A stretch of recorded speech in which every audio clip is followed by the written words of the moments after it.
Assalamualaikum warahmatullahi wabarakatuh. Waalaikumsalam warahmatullahi wabarakatuh. Kita jumpa yang perdana ya Pak Azhari. Saya Jumala Multazam, ini Bapak Azhari. Nah, kita berdua nanti akan ngobrol tentang mensyukuri nikmat yang diberikan Allah SWT.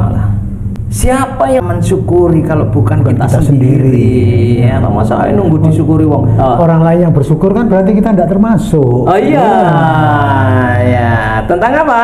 Tentang negeri tercinta ini, ya.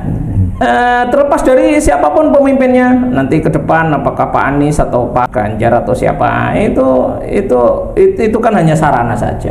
Tapi yang terpenting adalah apa yang Allah telah berikan ini kita syukuri. Salah satu cara mensyukurinya adalah kita mengingat-ingat kejayaan masa lampau.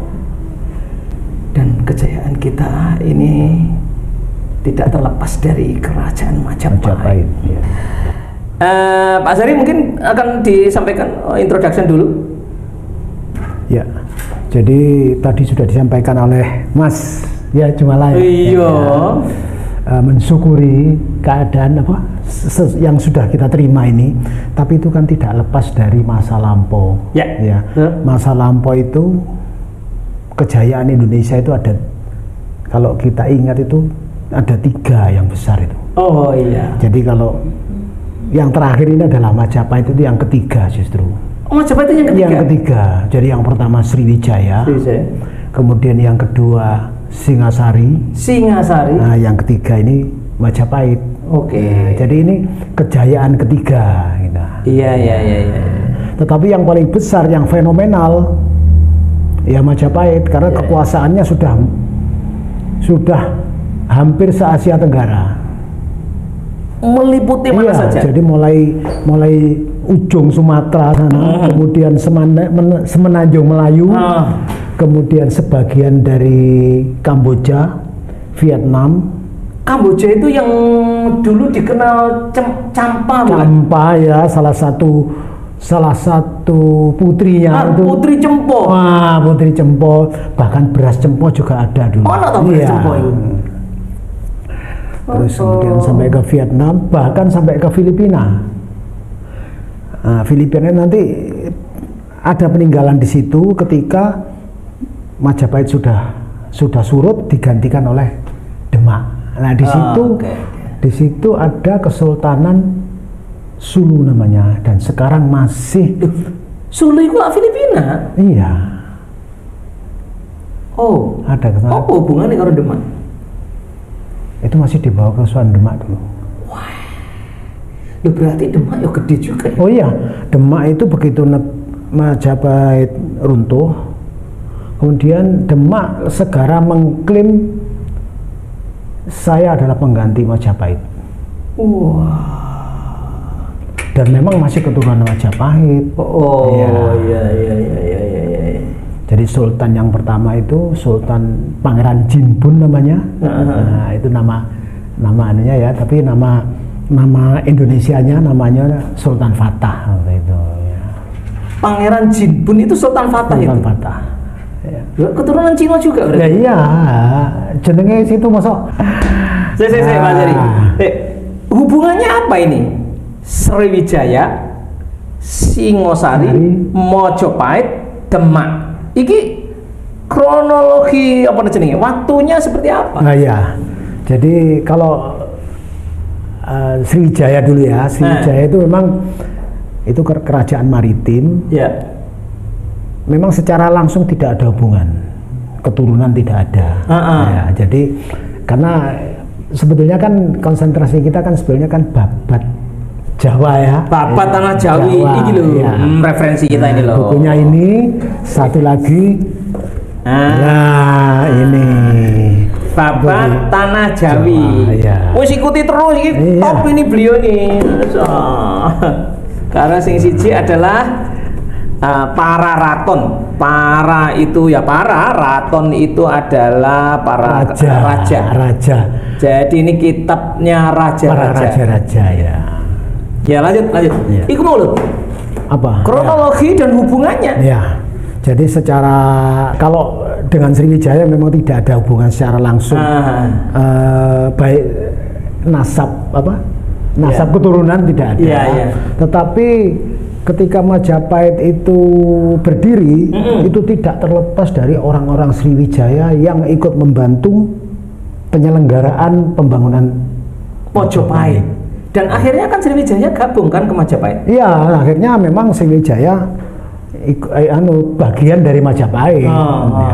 Jadi Sriwijaya itu sebetulnya sudah menjadi besar, akan tetapi besarnya Sriwijaya itu di zaman Raja Balaputra Dewa. Jadi setelah itu tahun piro kira-kira? Waduh, tahun 900-an. 900-an. Ya. Sriwijaya kan 700-an tuh. Iya, 700. Ya antara itulah sebelum 900. Karena akhir Sriwijaya itu walaupun sudah dalam keadaan compang-camping, terakhirnya itu 1290-an. Itu masih ada Sriwijaya? Secara enggak ada. Tapi bekas-bekasnya ada masih dan ada salah satu keturunan walaupun tinggal kecil karena banyak yang sudah merdeka, termasuk Singosari itu sudah merdeka dari Sriwijaya. Gitu. Singosari itu lepas dari Sriwijaya. Jadi Sriwijaya itu mengalami masa setelah Balaputra Dewa, itu tidak ada raja yang kuat lagi. Ada beberapa faktor yang menyebabkan runtuhnya. Salah satu adalah letak geografis Sriwijaya itu kan berpusat di Palembang. Itu jauh dari laut. Sementara waktu itu kerajaan itu adalah kerajaan bahari. Jadi dia hidup dari kegiatan bahari, perdagangan dan lain-lain. Karena kan kekuasaan ini kan kepulauan toh. Jadi karena semakin banyaknya manusia ya, mungkin penebangan hutan dan lain, Sungai Musi mengalami pendangkalan, sehingga ibu kota seperti terisolir dari yang waktu itu jadi transportasi ya. Transportasi dan kapal-kapal besar bisa masuk. Nah begitu dangkal sudah terbatas, tinggal kapal-kapal kecil. Yang kemudian menjadi penyebab lemahnya Sriwijaya. Kemudian ya jelas pendapatan berkurang karena Sriwijaya itu menerapkan pajak kepada siapapun yang lewat di Selat Malaka. Luar biasa. Selat Malaka dan Laut Jawa. Zaman biyen harus di bisnis juga. Jadi tapi ya itu salah satu tadi ya.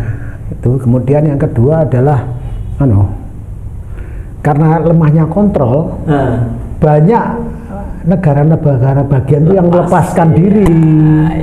Nah, terus karena Iku Balaputra Dewa ya. Enggak, setelah Balaputra Dewa itu jaya-jayanya. Setelah Balaputra Dewa itu sebelum Balaputra Dewa habis, wilayahnya itu kira-kira sampai kemana kalau Sriwijaya itu?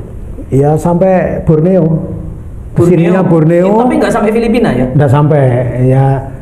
Semenanjung Malaka ya itu terus Borneo Sumatera semuanya, Borneo seluruhnya, Jawa seluruhnya ya itu yang besar-besar itu aja ya. Nah kemudian salah satu yang membuat makin runtuh adalah serangan dari kerajaan Chola dari India Selatan. Nah itu runtuh sudah Sriwijaya. Tapi walaupun runtuh secara tapi ada beberapa raja kecil-kecil yaitu ada dua yang besar itu di Jambi yaitu Pagaruyung, terus yang di Palembang masih ada walaupun tinggal kan bekas kerajaan tapi jenenge wis gak Sriwijaya mana ya? Sebetulnya masih disebut Sriwijaya. Masih disebut Sriwijaya juga. Sriwijaya tapi sudah mengecil ya. Karena tinggal Sumatera saja, sudah yang lain sudah lepas. Kalau orang Singosari menyebutnya Swarna Dwipa. Itu tinggal itu di pulau Sumatera itu sudah disebut oleh orang Singasari itu namanya Swarna Dwipa. Ya. Nah, nanti Raja Singosari yang terakhir itulah yang yang mempunyai tekad untuk mempersatukan Nusantara. Jadi, iya. Kalau Gajah Mada kan Mojopahit. Palapa ya itu. Oh, Pak Sumpah Palapa. Sumpah Palapa. Nah, terus nek Singosari apa ini ta? anu,